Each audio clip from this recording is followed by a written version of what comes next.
Emmanuel, welcome to the UK. Oh, thank you. Yeah, nice weather today in jolly old London. It's absolutely lovely. So the good news is, new album came out in January. Yeah, and which is fantastic.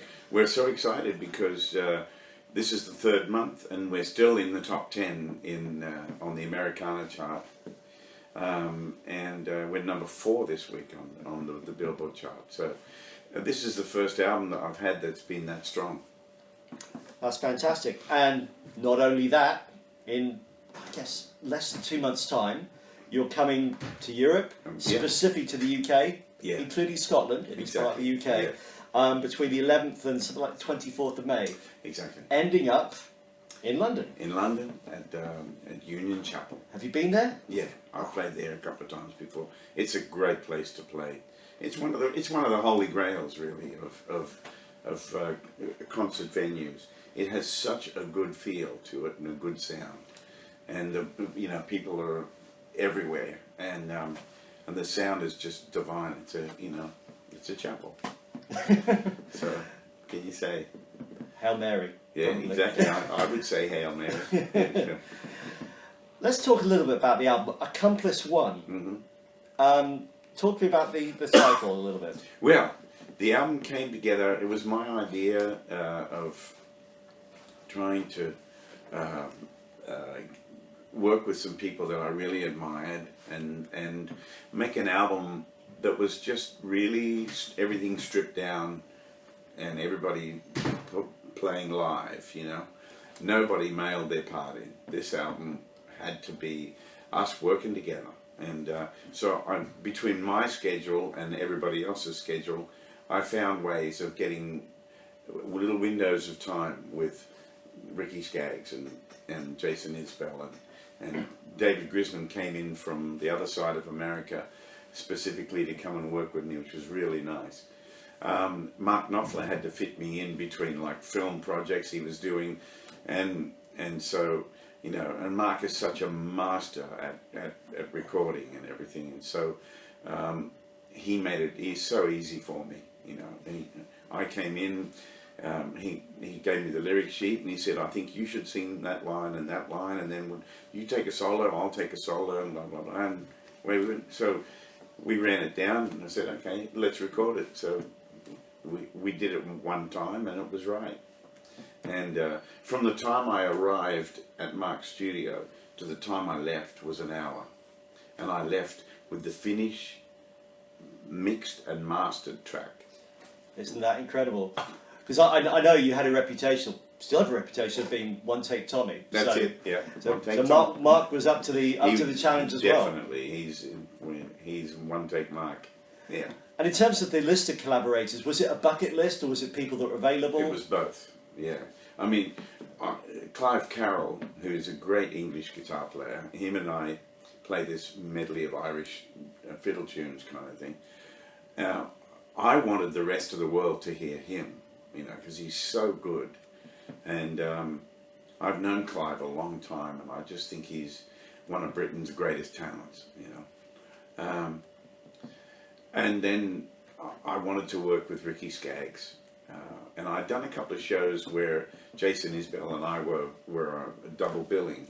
And I just really loved his voice, I loved his songwriting. And turned out that his wife was good too, Amanda Shires. So we ended up collaborating as well. And of course, getting Jorma Kaukonen from Jefferson Airplane, getting Jorma to come and play a little blues with me was fun. He was really, really good. So Jake Shimabukuro was playing in Nashville, and the next morning he came out the studio and delayed his flight so we could do Rachel's Lullaby. And so things like that. There was a lot of good fortune happened. There was a lot of good luck in putting this album together. I was teaching a guitar camp in Havana, Cuba last year with Frank Vignola and Vinny Raniola. And we decided that we could spend an afternoon in the studio where they did Buena Vista Social Club. So we had 85 students come in, and we occupied the orchestral room, and we sat everybody down, and we said, okay, today's lesson is arranging a song. So we took Django's Djangology, and I said, okay, Frank's gonna play the melody, Vinny's gonna play harmonies here, and then solo, and I'm gonna play this underneath, and you'll see how it all fits together. So after we explained and broke down the arrangement, and so they could see how it all worked, we then set up the mics, and my live sound guy, Steve Law, came in and recorded us. And he did a great job because it's one of the best sounding tracks on the record. I think, tone-wise, it's gorgeous. You know, there's a beautiful separation between 3 acoustic guitars. Yeah. It's 3 players, but they're definitely, they gel together with just the right amount of everything.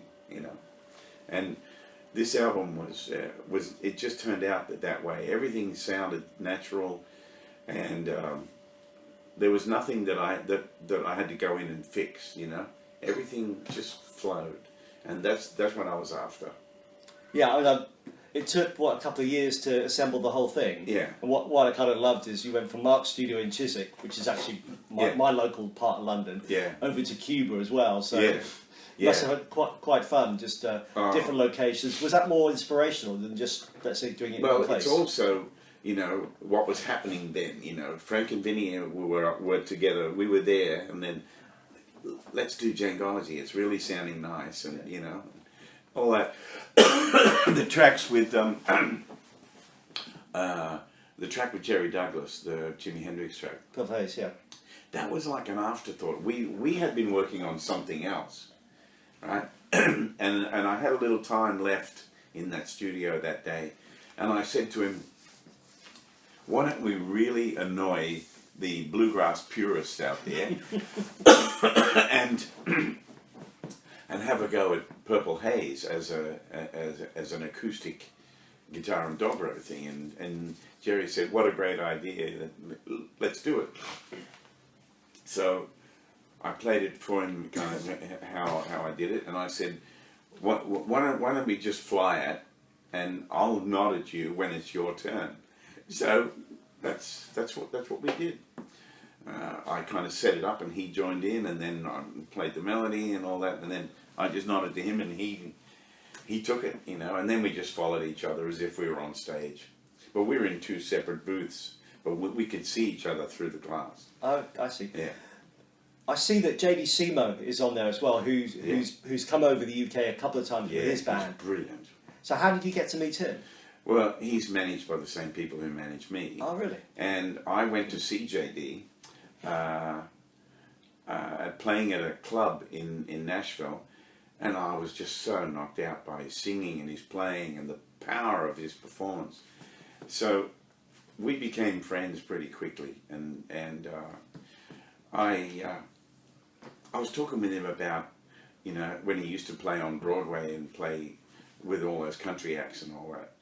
And I said, do you still play that way? And he said, oh yeah. And I said, I've got a track I think you should have a go at, you know. So he came in and played on the track Wheelin' and Dealin', and he just tore it up. We were so surprised. And then I came up with the idea of Dock of the Bay, which really suited JD. You know, I mean, just really beautiful. And it was something that we could do together. And I'm not really a singer, but I could sing in that range, you know. I left my home in Sydney, headed for the Frisco Bay. You know, I can sing in that range. I don't have a high range. I can only go to a certain point. But JD's got a lot more range than I have. But he's also got that kind of Joe Cocker edge that I love. Yeah, when you see him live, he's got that real fiery edge, which you don't expect, and he's always got great musicians with him as well. Oh, he covers so many genres when you see him live. Yeah. Looking at your past recorded works, I noticed about 20 years ago you did another album of collaborations called Collaboration. Exactly, yeah. So what's different, and did you kind of refer back to that or change anything? No, I didn't refer back to that. That's the last thing I would want to do. This album is just the real deal. It's that the original Collaboration album was pieced together in Los Angeles, and you know, it cost a fortune, and some of the artists were difficult to work with, and all that. This album was completely different. It was just a labor of love, and I didn't want any big production. I wanted everything stripped back. This is acoustic.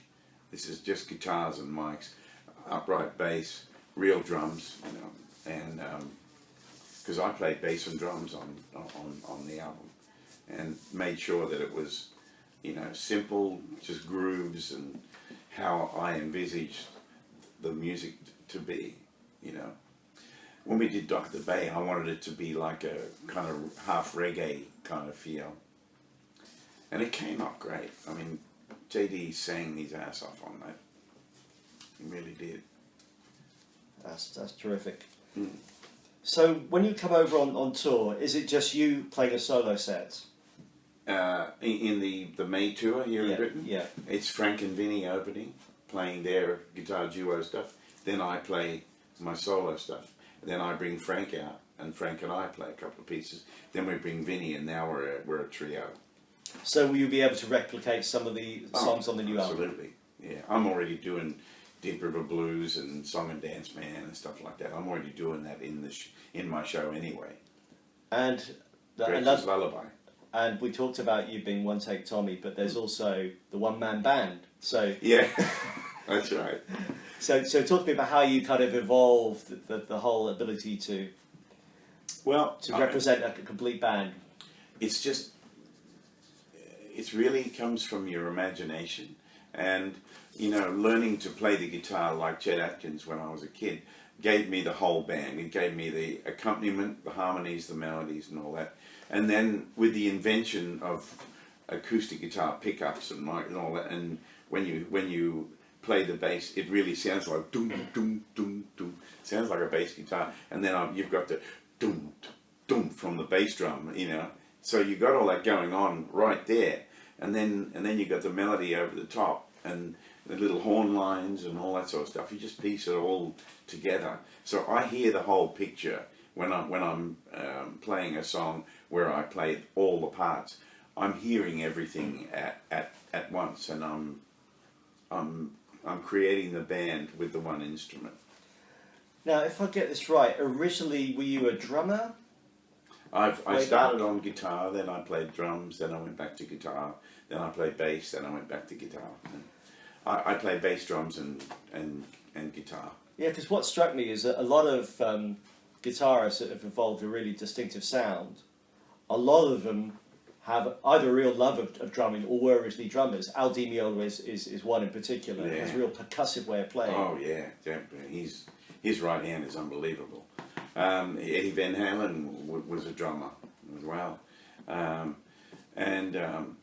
you know, I think being a drummer and a bass player really helps your guitar playing, because you can think, you know, bass players will say to me, I love that song of yours because the bass part is right, you know. It's because I think like a bass player.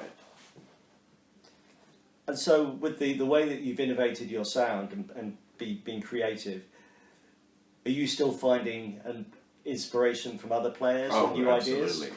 Yeah.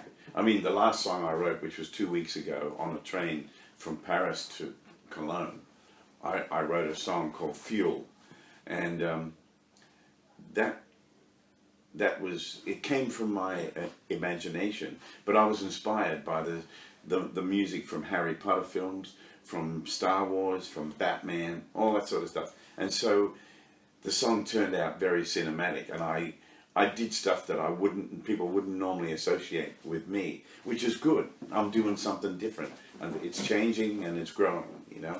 So I'm on a bit of a mission to keep that going, because it's a side of my music that I haven't really explored. I was just thinking, I mean, Ry Cooder was really successful with film soundtracks. Oh, is that a direction for you? Amazing, wasn't it? Yeah. I would love to. I'm just too busy at the moment, you know. I mean, that Mark is doing most of the film work in London, that's for sure. He had 3 films going last time I saw him, and busy as can be and doing great work. Talk to me a little bit about your guitar. You still play the Maton? Maton, yeah. So what is it about that guitar? that made? Well, you just plug it in and play it. It sounds amazing. You know, it's really set up beautifully. The neck is fine, almost like an electric guitar. But acoustically, they sound great. You plug them in and they sound massive. You know. And I'm deeply patriotic at the same time, I'd have to admit. But it doesn't mean that I don't like, Fender guitars or Gibson guitars. I certainly do. I own a couple of nice Maton guitars as well. I think the only brand of guitar that I don't own, that I haven't played one yet that I went, wow, I've got to have one of those, is a Taylor. But they're good. And Bob Taylor certainly knows how to build a great guitar. But I like the sound of a Larrabee. I like the sound of Gibsons. Gibsons have a beautiful, authentic tone that is unmistakable. You say, that's Reverend Gary Davis, that's Hank Williams, that's it, Yeah. You just know it when you hear it. Doc Watson played it. Great guitar too. So I'm still playing Matons. I still love them. I have an agreement with them that, if someone gives me something better, I'll play it. Until then, this is what I play.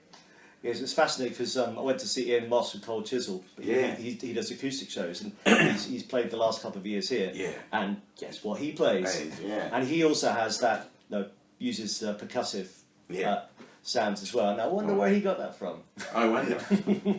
Yeah, same thing with Keith Urban, And I read, because I know the whole affiliation with Chet Atkins, and he gave you a very special guitar. He did. He gave me a Maton from 1941, I think it is. It's a double O. It's an 017. And what happened was, I fell in love with that guitar at George Gruen's shop, and I told Chet about it, and he said, well, let's go in and get it, right? So we went in there, and all I was expecting was Chet to talk to George and get me a good price. Yeah. So he took George aside, went in the office, and they came and took the guitar, and then they gave it to me, and Chet had paid for it. He wouldn't let me buy it, so it was a gift. And Chet was he was like a daddy to me, he really was a loving daddy. I sure do miss him. So did he inspire your the fearless style of playing? Yeah, well, that was his statement. He said, you're the most fearless player I've ever seen. And I was, it's just because I'm very open about it. I'm not sitting up at night worrying about making a mistake. Let's say that. I'll jump off any cliff musically and have a go. And I've spent my whole life in deep water. That's fascinating stuff. The last thing I just wanted to touch on very briefly is going back to the dark days of the 80s and 90s and some of the interesting sessions that you worked on. Are there any that were particularly memorable or forgettable you'd like to tell me about? Well, there was a few. I mean, I did a couple of fix-ups on some live recordings for different people. Davey Jones live in Japan, from the Monkees. Yeah, I was going to say, it's missing from my collection at the moment. Oh, yes, I'm going to shame. But, I remember going in and fixing that album up because there were 3 Japanese guitar players in the band and they were all out of tune. I had to fix everything. So, and that's no mean feat, believe me.